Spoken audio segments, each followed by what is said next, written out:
Soma Plus mais que revista, um movimento cristão. Neste episódio, um diálogo aberto sobre a edição de setembro.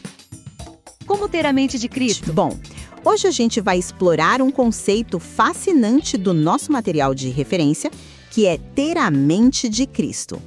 É algo apresentado assim como um caminho para mais paz, clareza e sabedoria nas decisões do dia a dia.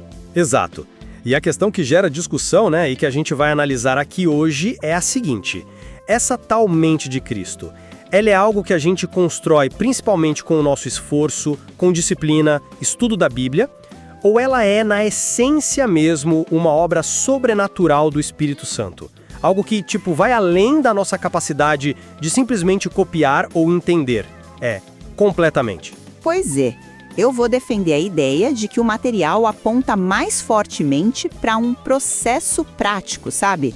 Uma transformação pessoal que a gente pode, sim, buscar ativamente. E eu já vou argumentar que, embora o esforço tenha o seu valor, claro, a dimensão sobrenatural e a nossa dependência da ação de Deus são, na verdade, fundamentais para a gente entender isso direito. Olha, a minha leitura do material, é que ter a mente de Cristo é, de fato, um objetivo alcançável.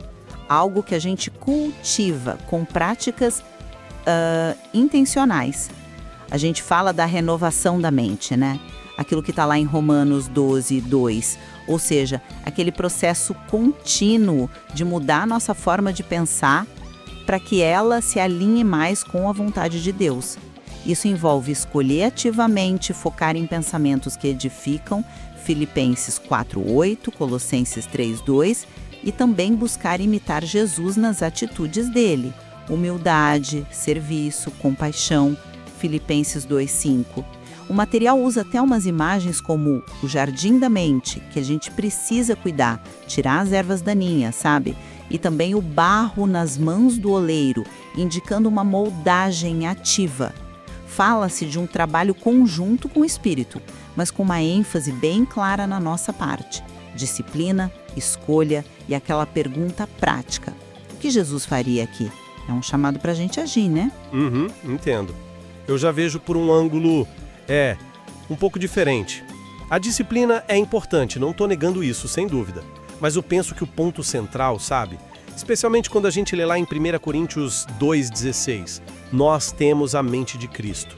Isso aí aponta para uma realidade espiritual bem mais profunda, um presente do Espírito Santo. O próprio material que a gente está usando, ele reconhece como a mente humana é complexa, difícil até de definir direito.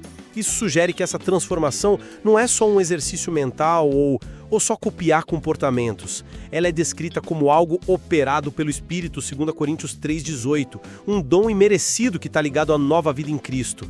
E o fato de Paulo citar Isaías 40:13 reforça o quão diferente, o quão vasta é a mente de Deus comparada com a nossa. Então, a ideia de Deus removendo as ervas daninhas e moldando o barro, para mim, sugere que a essência dessa mente é mais recebida do que construída só com o nosso esforço, entende?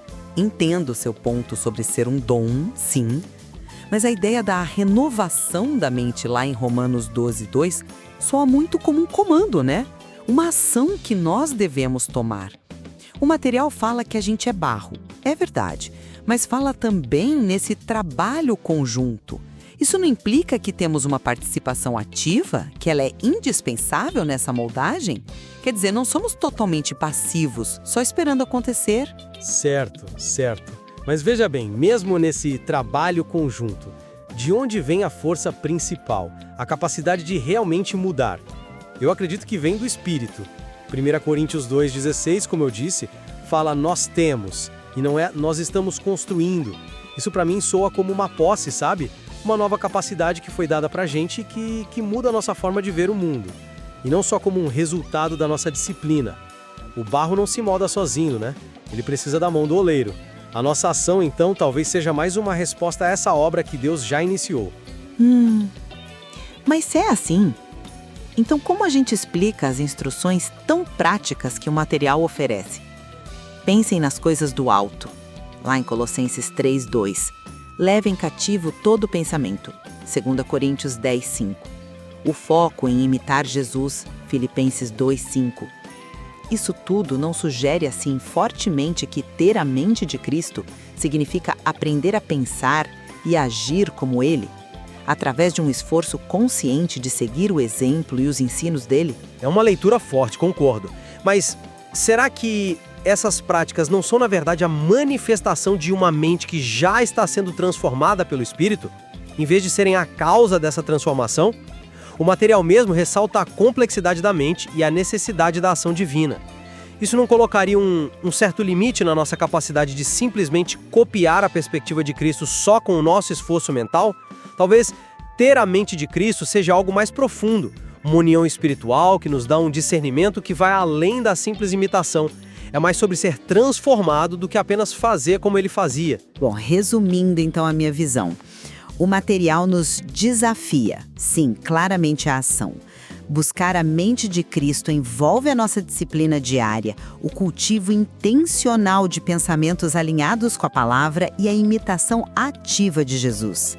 A implicação prática disso, para mim, é que a gente tem um caminho acessível para crescer espiritualmente. Um caminho que leva àquela paz e clareza que a gente tanto busca. E eu concluo reforçando que, embora a prática seja, sim, parte importante da jornada, a essência de ter a mente de Cristo, pelo menos como sugerido aqui no material, ela está numa obra profunda do Espírito Santo.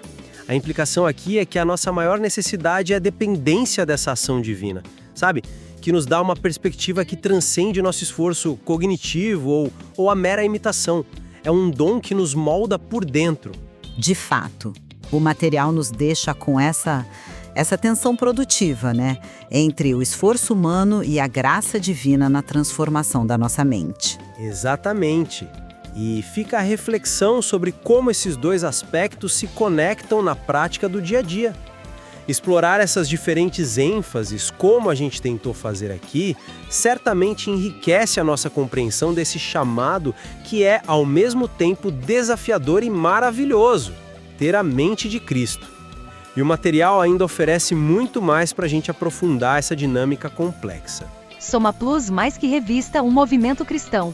Continue caminhando com a gente rumo a uma vida plena em Cristo. Aproveite também o mapa mental que estamos colocando no canal do WhatsApp, os slides da apresentação e o guia de estudo em 13 lições. Quem sabe não seja bom organizar uma série de encontros semanais com um grupo da sua igreja para estudar esse tema tão importante. O que acha?